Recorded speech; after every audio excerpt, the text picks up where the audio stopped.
What's going on, guys, and welcome back to the channel for another tactical collaboration with the always amazing 𝘼𝙗𝙤. Last week we brought you one of the most popular shapes in Football Manager in the 4-3-3 with his Master of Puppets tactic.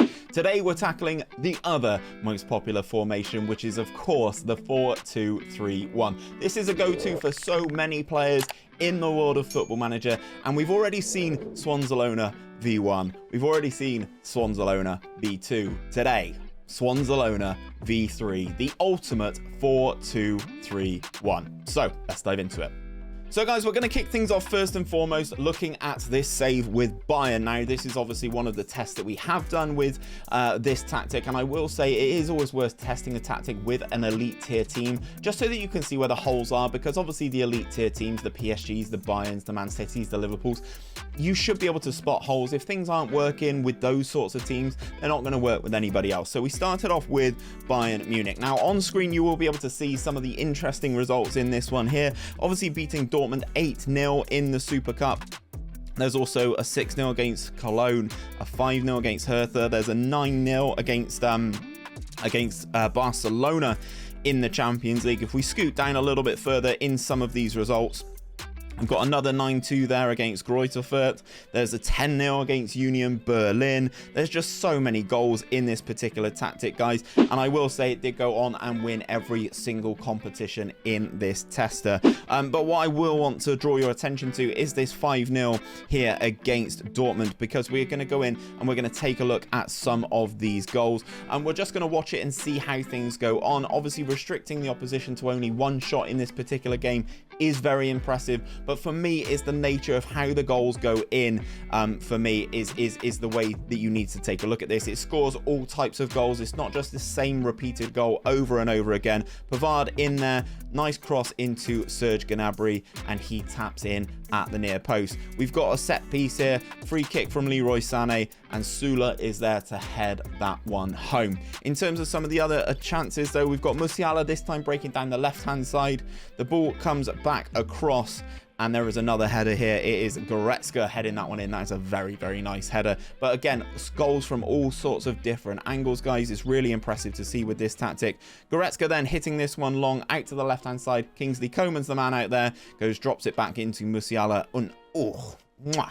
That is a fantastic goal from the young German international. And then this final one is, again, it's a nicely worked move out to Pavard on this right hand side into Sané, Thomas Müller, and again a nice little tiki-taka sort of esque move in through the middle, and Vidovic is the man on hand to score the goal. As I said with Bayern though, this team did do very, very well. We have tested it with a couple of others just so that you're not hampered by the fact that this only works with elite tier teams. Let's roll into some of these tests now.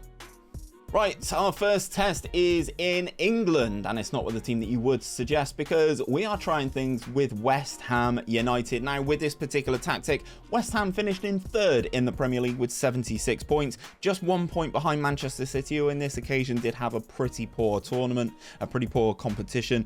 They were knocked out in the semi-finals of the Europa League by Liverpool, a team that should not be in the Europa League, so I think a Europa League title could have been on the cards there had it not been for Liverpool getting bumped out of the Champions League. Knocked out in the third round the FA Cup by Leicester City, and knocked out in the third round of the Carabao Cup again by Leicester City. But 76 points in the Premier League for a team of the calibre of West Ham is pretty darn impressive, if you ask me. Finishing above Arsenal, Manchester United, Chelsea, Tottenham. These are all names that you would kind of be expecting to finish above a team like West Ham. But we've also tested this a little bit lower down, so let's head into that test now.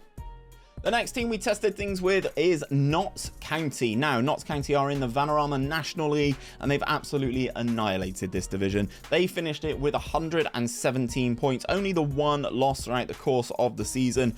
Who was that against? Just out of curiosity, they lost 1-0 away to Boreham Wood. 117 points, a positive goal difference of 97, winning the league by an astonishing margin. Yes, okay, they were knocked out in the first round proper of the FA Cup by Charlton, and they were knocked out in the fifth round of the build-based FA Trophy. But ultimately, it's all about the league and getting back into the Football League for Knox County, and with this tactic, they certainly didn't disappoint. We've got one more stop in this tactic testing journey. It is in Italy. It's talking about the man on the thumbnail. Let's head over to Napoli. Right then, guys, as I said, in this last stop, we are with Napoli. Now, Napoli did also win their division. They won the Serie A by 5 points, pipping AC Milan to that title, but they were also winners of the Europa League in this particular simulation. No Liverpool dropping down for them, and they unfortunately were knocked out in the quarterfinals of the Coppa Italia by Lazio. But obviously, you can see this tactic is very good. Going all the way and winning the Europa League is a nice little touch for Napoli as well, but winning that Serie A title again, very, very nice. If we go and take a look at the home screen with Napoli, you can see Lorenzo Insigne getting 30 goals on his departing season. I assume he's off to Canada in this one. He is to join Toronto FC. Good assist numbers from Politano. 19 assists for Politano is very, very impressive. It was the best goal scoring team in Italy. It was the second best in terms of conceding goals. So ultimately, you can see this tactic kind of does everything.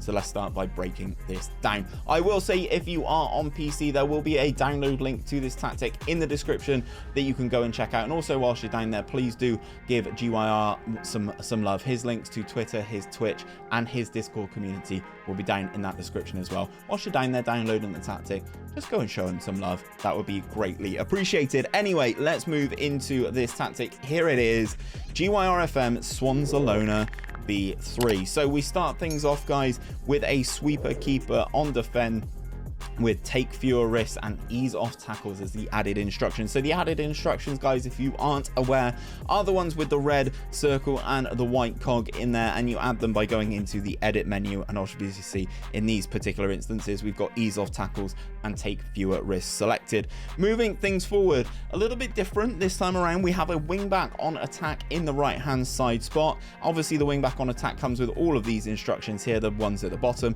and then the additional instruction of shoot less often has been applied. In the left back position, we have a fullback on attack, much the same. Obviously comes with these standard instructions of cross more and get further forward, but the additional one that's been added this time by 𝘼𝙗 is shoot less often. Then we move into the centre-back partnership. First and foremost, we have a central defender on defensive duty with the additional instruction actually of take more risks, which is a very interesting one to have as a central defender. Then they are alongside a ball-playing defender, which obviously comes with the take more risks added to it already. Then we have the shoot less often and dribble less added onto this player. Moving into the two of the central midfielders, we have a box-to-box midfielder with the additional instructions of dribble less and tackle harder, alongside a deep lying playmaker. This is the staple of this tactic. The deep lying playmaker and the box-to-box midfielder works really nicely together. The deep lying playmaker on support duty has the additional instructions of dribble less and tackle harder. Now we move into the final third of the pitch where all the magic happens in terms of the goals. On the left hand side, we have a inside forward on support function with the additional instruction of tackle harder. On the right hand side, we have an inverted winger on attack. They will be darting into that penalty area trying to get on the end of the goals, kind of envisage Mo Salah in this particular instance, with the additional instructions of take more risks and tackle harder. Then the man in the middle, the guy tasked with creating all of these opportunities for these other three players, is the advanced playmaker on attack duty with the additional instructions of more direct passes, get further forward, move into channels and tackle harder.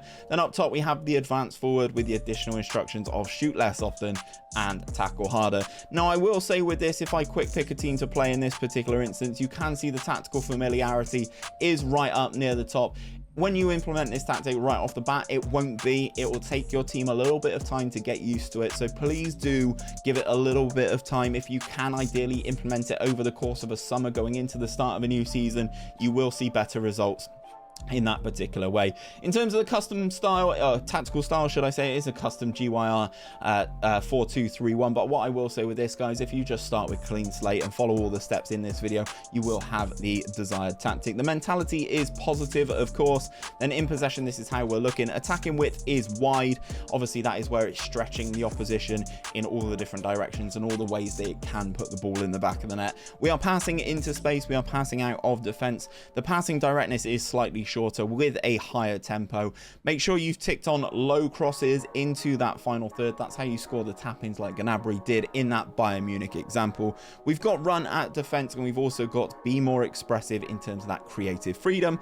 In transition, this is how we are looking. We are counter pressing, and we are countering once possession has been won, and we are distributing the ball to the defenders basically, so distributing to both the centre back and the fullbacks.